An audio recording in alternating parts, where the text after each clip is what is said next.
نبی صلی اللہ علیہ وآلہ وسلم کی ذات ایک ایسی ہستی کی ذات جس کے بارے میں اللہ تعالیٰ نے آسمانی پہلی کتابوں میں، قرآن سے پہلے جتنی بھی کتابیں آئیں، 3 کتابیں جو آئیں اور صحیفے جو آئے، ان میں اللہ تعالیٰ نے نبی صلی اللہ علیہ وآلہ وسلم کی آمد کی خبر پہلے دے دی۔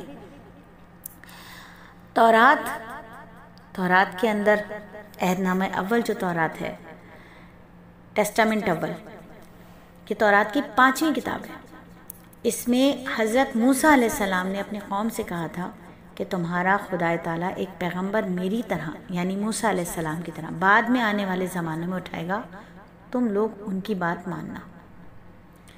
یعنی یہ تورات کے ماننے والے کون ہیں؟ یہود ہیں۔ یہود کو پہلے ہی بتا دیا گیا کہ ایک پیغمبر آئے گا، وہ میری طرح ہی پیغمبر ہوگا اور آنے والے زمانے میں آئے گا، تم لوگ ان کی بات ماننا۔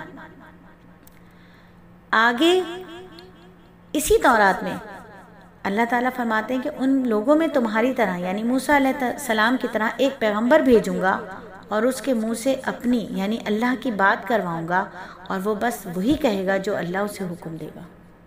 یعنی یہ باتیں تورات میں بھی لکھی ہوئی ہیں۔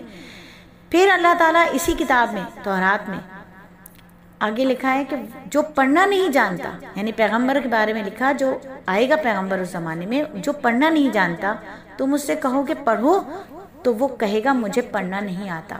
اور اگر ہم سورہ علق کا شان نزول دیکھیں تو جبرائیل علیہ السلام آ کے کہتے ہیں نبی صلی اللہ علیہ وآلہ وسلم سے غار حرا میں کہ پڑھیے، اور آپ فرماتے ہیں میں پڑھنا نہیں جانتا۔ اس طرح 3 مرتبہ جبرائیل علیہ السلام ان سے فرماتے ہیں اور نبی صلی اللہ علیہ وسلم 3 مرتبہ فرماتے ہیں میں پڑھنا نہیں جانتا۔ تو اللہ رب العزت یہ پیشن گوئیاں پہلے ہی کتابوں میں دے چکے ہیں۔ یہ پیشن گوئیاں، یہ خوشخبریاں حضرت موسیٰ علیہ السلام پہلے ہی اپنے قوم کو دے چکے تھے۔ مزید اسی کتاب میں لکھا ہے، بائبل میں لکھا ہے کہ جو ریگستان سے آ رہا ہے، جو خوشبوؤں سے مہک رہا ہے، یعنی ایک ایسی خوشبودار ہستی جس کی خوشبو تا قیامت مدھم نہیں ہوگی، تا قیامت اس کی خوشبو پوری کائنات پر رچی بسی رہے گی، پوری کائنات اس کی خوشبو سے مہکتی رہے گی۔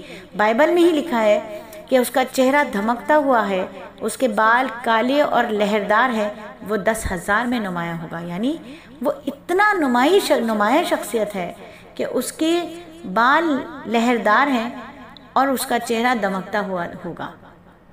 تو یہ وہ ہستی ہے نبی صلی اللہ علیہ وآلہ وسلم جس کی ایک ایک چیز کو اللہ رب العزت نے زندہ و جاوید رکھا۔ آپ صلی اللہ علیہ وآلہ وسلم کی آنکھوں کے رنگ سے لے کر، بالوں کی لہر سے لے کر، ناف کی اوپر بالوں کی جو ایک لائن جا رہی ہے اس لائن سے لے کر، ابرو کے خم سے لے کر، گردن کی لمبائی سے لے کر، ناک کی بلندی سے لے کر، قدموں کی چال سے لے کر، بات اور گفتار سے لے کر، ہر چیز کو اللہ رب العزت نے زندہ اور جاوید رکھا۔ ہم اور آپ اس ہستی کی امت میں ہیں۔ سوچیں تو ہم اور آپ کتنی اہمیت کے حامل ہیں۔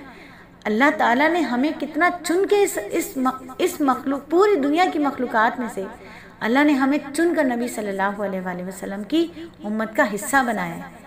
تو ہمیں کیا ہونا چاہیے کہ ہمارے بات سے، ہماری چال سے، ہماری گفتار سے، ہماری مسکرانے سے، ہمارے کسی کو سمجھانے سے، ہمارے بیٹھنے سے، اٹھنے سے، چلنے سے، پھرنے سے، ہر چیز میں نبی صلی اللہ علیہ وآلہ وسلم کی تعلیمات کی روشنی جھلکنی چاہیے۔ اسی روشنی کے نور کو حاصل کرنے کے لیے، اسی روشنی کی روشنی کو حاصل کرنے کے لیے ہم ہر روز لگائیں گے 10 منٹ کا مدرسہ سیرت النبی کی روشنی کو حاصل کرنے کے لیے، اور وہ روزانہ کے اسباق آپ کو ملیں گے صرف اور صرف 5 منٹ کے مدرسے میں۔ انشاءاللہ تعالی زندگی بخیر۔